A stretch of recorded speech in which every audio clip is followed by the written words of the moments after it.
নুডলসের বড়া করব। এই জলটা গরম করেছি, এবার এতে নুডলসগুলো সেদ্ধ করতে দেব।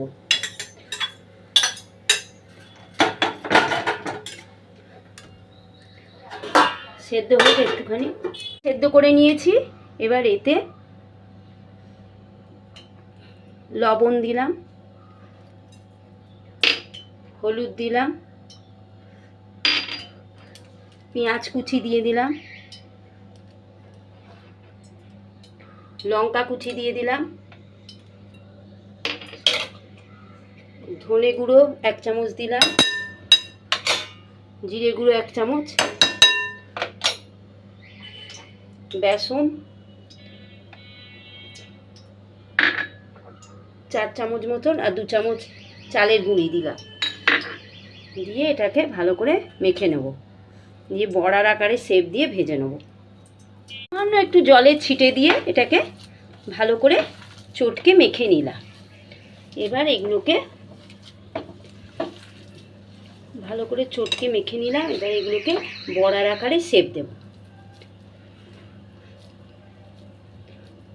গোল গোল করে হাতে এরকমভাবে চেপে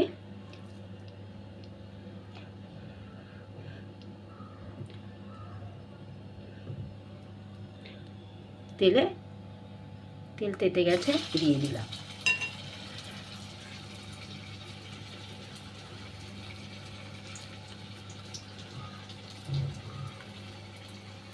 এরকম করে প্রত্যেকটা করে করে এইভাবে একটু সময় নিয়ে এগুলো সব ভাজা হয়ে গেছে। এবার এগুলো সব তুলে নিচ্ছি।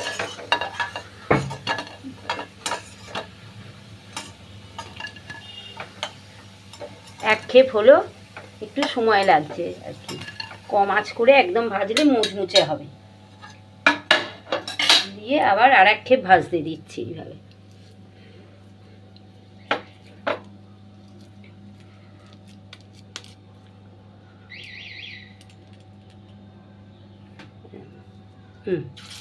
এরমভাবে সবগুলো।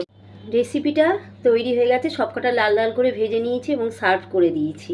একটু ভেঙে দেখাচ্ছি, একটু ঠান্ডা হলে কতটা মুচমুচে হয়েছে। এই দেখ, ভেতরটা মানে খুব কম আঁচ করে করে করতে হবে, একটু ধৈর্য নিয়ে, তাহলে ভেতরটা সুন্দর মুচমুচে হয়ে যাবে।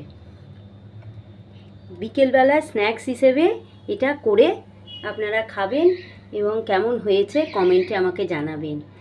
অনুগ্রহ করে সাবস্ক্রাইব করার অনুরোধ রইল আপনাদের কাছে, আর লাইক শেয়ার করবেন, আমার পাশে থাকবেন।